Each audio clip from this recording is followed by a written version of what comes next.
Eu acho o governo de João Azevedo um governo de marketing. Eu acho que é um outdoor que não resiste a uma análise clara da situação da Paraíba.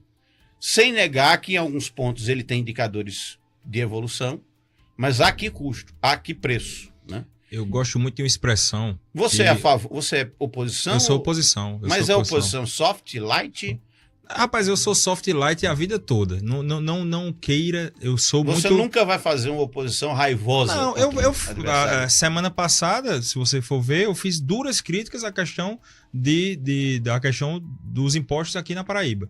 Em que aqui, para se aumentar a alíquota do imposto do ICMS para biodiesel, para gasolina e para álcool, foi votado em regime de urgência urgentíssima, onde muita gente que sai por aí dizendo que defende o povo, mas lá foi votado na Assembleia em urgência urgentíssima, explicando para quem está nos ouvindo. Tem nenhuma necessidade de votar isso. Não, urgência urgentíssima entrou na pauta, vai para o plenário, do plenário se não morre alguém, né? Porque urgência urgentíssima vai morrer alguém. Então, uma questão de alíquota do ICMS foi passado por urgência urgentíssima, votado na mesma sessão, aprovado, acabou a discussão e a liderança do governo e a bancada do governo dizendo, não, mas isso é uma política que o CONFAS pediu, o governo federal pediu, e aí é para todo mundo fazer. Eu disse, eu sou aliado do governo federal e o governo federal também pediu, há 3 semanas atrás, que houvesse uma diminuição da alíquota do ICMS nos insumos da cesta básica. Inclusive estados adversários, como São Paulo. Aqui na Paraíba, para aumentar imposto, no instante é rápido. Não, vamos aqui apoiar. Vamos aprovar, vamos ser rápido. E para diminuir imposto, não, eu vou ver, vou fazer estudo. A carga tributária sobre o PIB da Paraíba é altíssima, é muito mais alta que a do Brasil. Tem essa questão do rating, que é a questão do rating A, que aqui está bem avaliado para você poder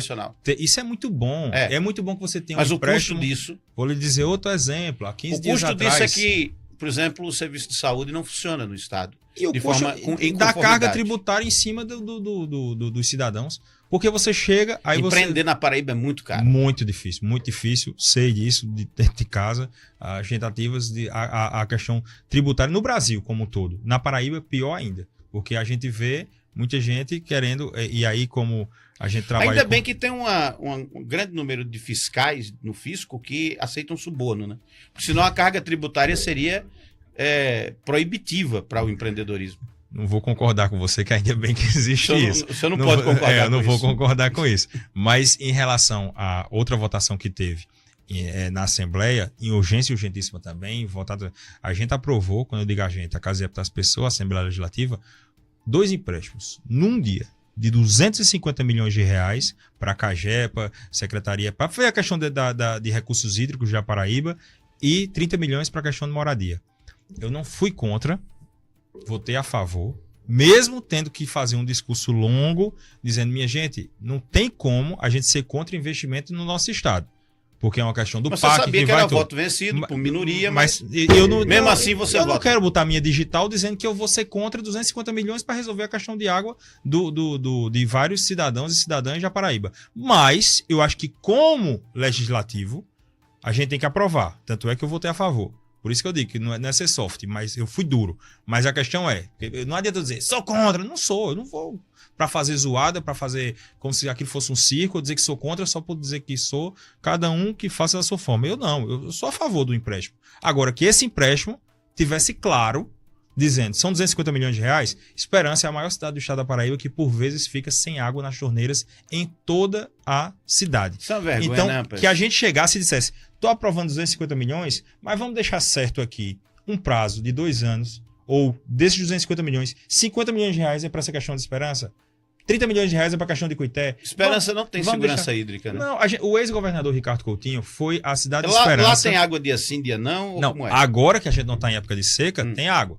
Todo dia? Não, mas não pega em toda a região, tem água, aí de vez em quando chega a água da Cagepa marrom, a gente já pegou o vídeo e colocou água marrom chegando. Já a Esperança teve fase, Arquimedes, que não chegava água por alguns meses e aí chegava a conta da Cagepa.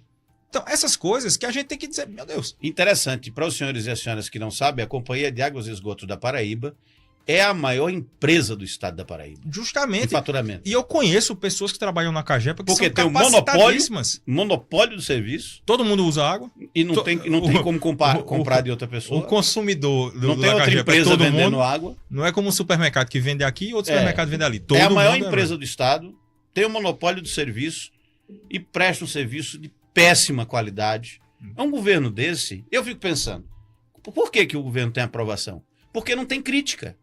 Aí voltando mas tem crítica, ao eficiente eu vou secretário de comunicação do Estado. Essa questão do jornalismo que você falou é muito importante. Porque o senhor vai discordar de mim que não tem jornalista que vende o editorial para o Estado? Não, o que eu vou concordar com você que as críticas que são feitas, que você diz não tem crítica. Na minha opinião, eu discordo em dizer que não tem crítica. Eu acho que tem críticas, mas elas não são reverberadas adequadamente na imprensa. Porque vários e vários discursos, eu falo com o pessoal da mídia que trabalha comigo... Esse seu posicionamento aí, eu só soube agora que você fez. E só quem me segue e me viu um discurso ali, um número diminuto comparado aos milhões e milhões de habitantes da Paraíba que podiam ter acesso. Uma coisa é eu fazer um discurso desse, falar dessa questão Estou falando aqui do que eu falei na Assembleia, nas últimas semanas, de um empréstimo, de uma questão tributária e de outras questões, e que isso não tem a repercussão. Por isso que era bom naquela época, em que tinha aquela briga de Cássio e Maranhão, e aí tinha Cássio de um lado, Maranhão do outro, e cada um repercutia o outro e todo mundo tinha atenção. Agora não. Agora você fica anestesiado. Você fica com a dificuldade,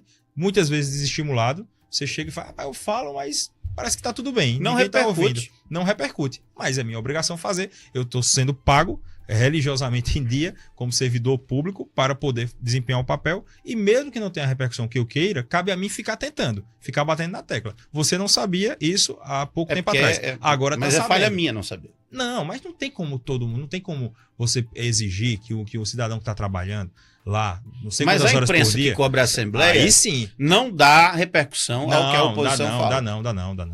E olha que teve, eu vou falar aqui de vários pronunciamentos que a deputada Camila fez, vários pronunciamentos que o deputado Tovar, que o deputado Valber, que Sargento Neto, que Valber, que George como líder, tem várias coisas que são feitas, mas a repercussão é muito mais nas nossas redes sociais para o nosso público, vamos dizer, do que algo geral. Então, assim, é o status quo das coisas, é assim. E a gente trabalha para que isso mude. Porque aí a gente volta a uma discussão que aí cabe muito mais a você do que a mim, da questão de jornalismo. Você conhece muito mais o seu meio. Tem um programa na segunda-feira que se chama Palavra do Governador. Conhece? Ninguém ouve. Eu já ia dizer, nunca ouvi, mas sei que é na segunda-feira. Mas existe, é como a Voz do Brasil.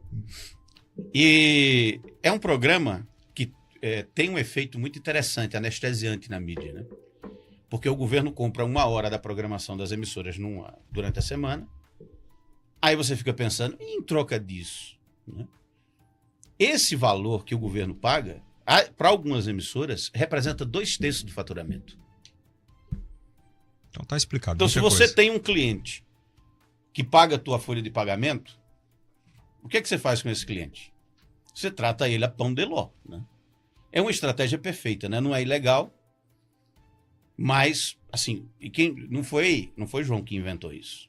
Falar a verdade, quem inventou a palavra do governador foi Cássio. Só que Cássio, como é showman, fazia ao vivo, com o ouvinte no ar. Não sei se você lembra disso. Não ele fazia ao vivo com o ouvinte no ar, não era? Tudo meio combinadinho, mas era um negócio mais bem feito. Agora a coisa mais... O João faz por obrigação. É quase como se puxar um bode para dentro d'água. Você falando do governo. Aí você diz, como é que você sabe? É porque eu assisto. Tem as pessoas que veem, eu sou uma delas. Você é uma daquelas 100 pessoas na Paraíba que vê. Eu assisto, eu sou jornalista, eu gosto dessas coisas. Eu gosto de ver as pessoas errando, entendeu? Então, no fim da entrevista, eu vou perguntar se você gostou, porque se você tiver gostado foi porque eu errei alguma coisa. Mas, eu acho o João sonolento. Assim. Aí, parece muito com uma frase, isso que você falou, sonolento, com uma frase que Veneziano falava muito durante a campanha eleitoral, ele candidato a governador. Que ele dizia, o governo João é muito lento. O governo João é muito lento para entregar resultados. Aí eu volto àquilo que eu falei sobre o melhor momento que as prefeituras vivem, também é o melhor momento que os governos dos estados, e quando eu digo isso, não são só as prefeituras da Paraíba, nem só o governo do estado da Paraíba. São as prefeituras no Brasil todo e todos os estados dessa nação. Há mais recursos dentro dos estados hoje. Há mais recursos dentro dos municípios. Então, assim, a gente vê um canal, um canal que era para ser feito a questão da água para a Esperança. Isso aqui foi prometido. Ele é governador no seu 7º ano e ele era super secretário no governo de Ricardo. Eu ia dizendo aqui, acabei mudando de assunto, porque conversa boa, a pessoa vai rodando os assuntos. Mas Ricardo Coutinho já foi em Esperança, abriu uma torneira dizendo na Praça da Cultura em Esperança que a questão hídrica de Esperança estava resolvida. 4 meses após esse fato, que era durante a eleição, acabou a água em Esperança.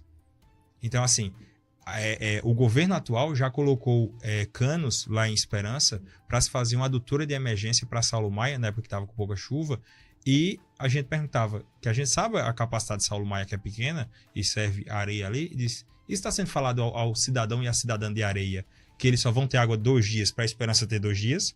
Ou lá está se dizendo uma coisa e aqui outra? Eu só quero a sinceridade. E aí, esses canos, nunca foi feito essa obra. Mas, em época de campanha, se chega com os canos, se coloca na cidade, se gera uma expectativa, se faz um discurso, se bate palma. E aí, essas coisas, mais um engodo para as pessoas. E aí, vamos falar de uma obra que essa sim vai resolver a questão de água da nossa região. Que, graças a Deus, a transposição de São Francisco chegou a Buqueirão, que o que seria Campina Grande se não fosse essa obra. Não graças a Elba Ramalho.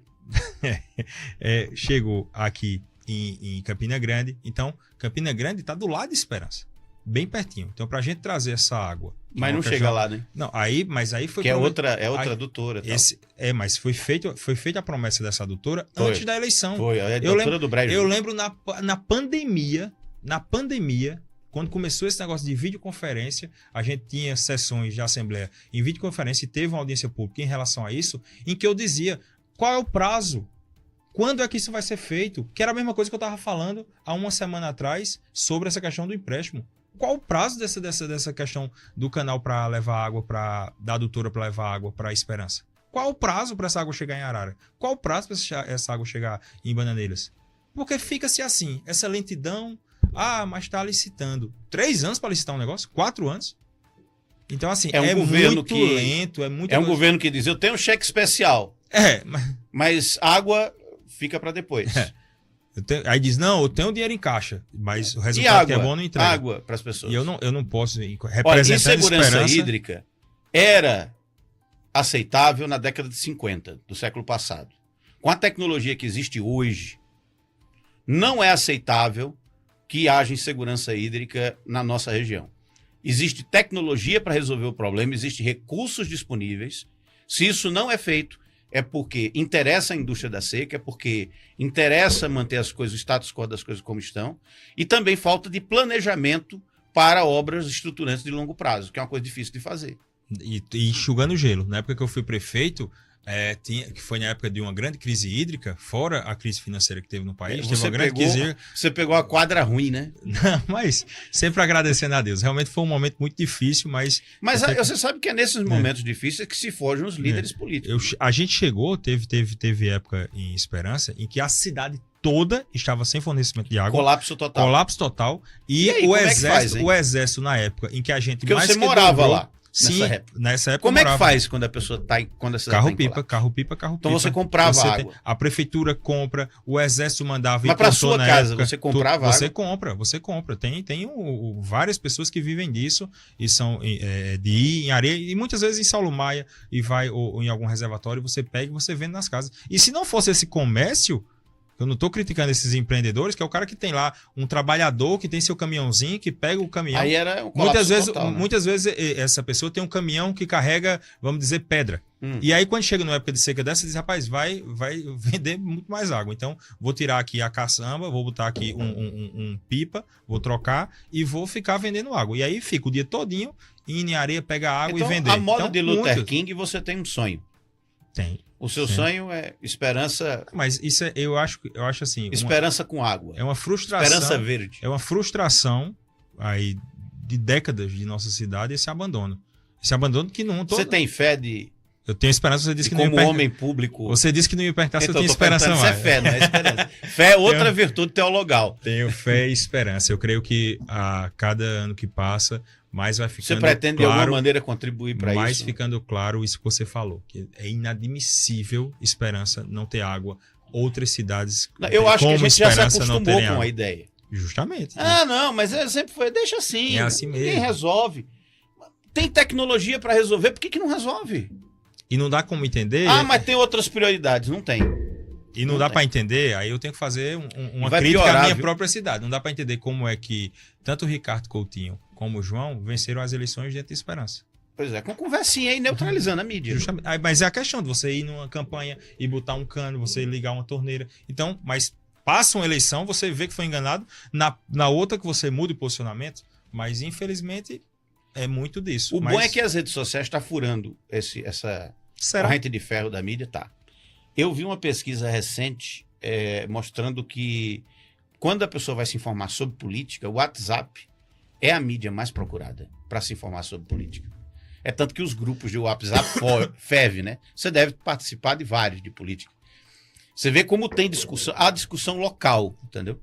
Porque discussão nacional sobre política tem no Jornal Nacional, tem nos programas nacionais, né? Mas tem nacional também, tem muita briga nacional, de briga de esquerda e direita. Que chega no município, WhatsApp, né? Chega. Mas no WhatsApp, assim, quando afunila para discussão da municipal, por causa da blindagem da mídia, a discussão política real acontece nas redes sociais. Eu acho que isso é um paradoxo, assim, em relação ao controle que se tinha completo da mídia, né? Mas na Paraíba, a capacidade do governo de controlar a imprensa é absoluta e extraordinária. Nesse ponto aí você está mais esperançoso que eu, da questão da força das mídias sociais em relação a um bom resultado. Eu acho que os políticos ainda usam pouco e muitos não sabem usar as mídias sociais para impulsionar o conteúdo, para criar conteúdo de qualidade, para criar uma reputação, para transformar essa reputação, converter ela em voto, né? Através de conteúdos políticos interessantes, de impulsionamento dirigido. Eu acho que tem estratégias, campanhas digitais muito eficientes que mostram, eu acho que a direita faz muito mais, de forma muito mais eficiente do que a esquerda. E tem grandes cases de sucesso no país. Tem grandes cases de sucesso. Eu acho que o pessoal usa mais a tecnologia na direita do que na esquerda. E isso desequilibra o jogo no algoritmo, né, nas redes sociais. É tanto que a direita cresceu no Brasil significativamente e hoje controla praticamente o Congresso Nacional. E muito entre os jovens. E muito também entre os jovens. Por falar em jovem, você estava recentemente num evento em que nos encontramos. A posse do novo secretário, chefe de gabinete da Prefeitura de Campina Grande, que não é um jovem, mas o prefeito né, bem jovem. E você estava lá, o que você acha do governo Bruno e de Fábio Ramalho como secretário de governo? Você acha que foi uma boa escolha? Primeiro começar por Fábio. Fábio é um querido amigo de longa data. Quando eu falo que foi eleito em 2018 para meu primeiro mandato enquanto deputado estadual, um dos meus grandes apoiadores foi Fábio Ramalho enquanto prefeito de Lagoa Seca. Ele conseguiu. Foi. Fábio votou conosco em 2018, foi um grande parceiro. A gente teve uma votação lá de 4 mil votos, então foi muito importante na condução do meu primeiro mandato. Na política, como tem muita gente que gosta muito de brigar, depois que me apoiar, aí na outra ele foi candidato. Seriam muitos outros líderes políticos que iam brigar nessa situação. Como é que você vota em mim e agora é candidato? Eu vou perder o voto na região e tal? E não, a gente sempre foi muito claro um com o outro, muito verdadeiro. A gente tem uma relação de amizade muito boa. Quero deixar um abraço aqui para Fábio, para toda a sua família. Realmente o pessoal que eu tenho um carinho enorme. E aí eu gosto de ver o sucesso das pessoas. Quando ele disse que pensava em ser deputado estadual, o conselho que eu dei foi: vá, se você tiver certeza que vai ganhar. Porque você deixar uma prefeitura tão bem avaliada como você está em Lagoa Seca, para ir, vá, se tiver certeza para ganhar. Se você vê que tem condições, e aí estourou de votos, teve quase 50 mil votos, tudo. Então, que bom que ele conseguiu ter essa estratégia de chegar à vitória. E a gente continua amizade do mesmo jeito, mesmo agora não sendo ele mais meu eleitor. E aí ele me convidou para estar naquele dia da posse, e quando ele falava da questão do convite de vir a trabalhar em Campina Grande, eu sempre fui um incentivador. Eu gosto de Bruno, tenho que fazer esse registro. Eu acho o Bruno uma pessoa de bom coração, uma pessoa que tem uma gestão que tem muitos resultados, mas que às vezes parece que se comunica mal, que hoje não, que a gente acabou de sair de uma eleição, que ele teve a vitória, teve aí um resultado formidável, mas estou dizendo, se você falasse ali um ano antes da eleição, muita gente dizia que Bruno não ia ser reeleito. Então, assim, eu via as obras acontecendo em Campina, via os resultados sendo entregues, mas tinha alguma coisa que não estava... Que coisa é essa? Não estava funcionando. Eu acho que foi mais questão de momento, de equipe. Eu acho que agora ele está azeitando toda a equipe para que isso aconteça. E eu acho que Fábio vir a essa equipe fica muito, muito mais agradável todo o lidar da política em Campina Grande. Eu também quero aqui fazer o registro do vice Alcindor Vilarim, que me pareceu ser uma pessoa muito, muito habilidosa, muito dinâmica, muito do consenso. Eu acho que Bruno está se rondando cada vez mais de boas pessoas para fazer aquilo que ele merece, que é fazer a defesa desse governo que entrega resultados. Se você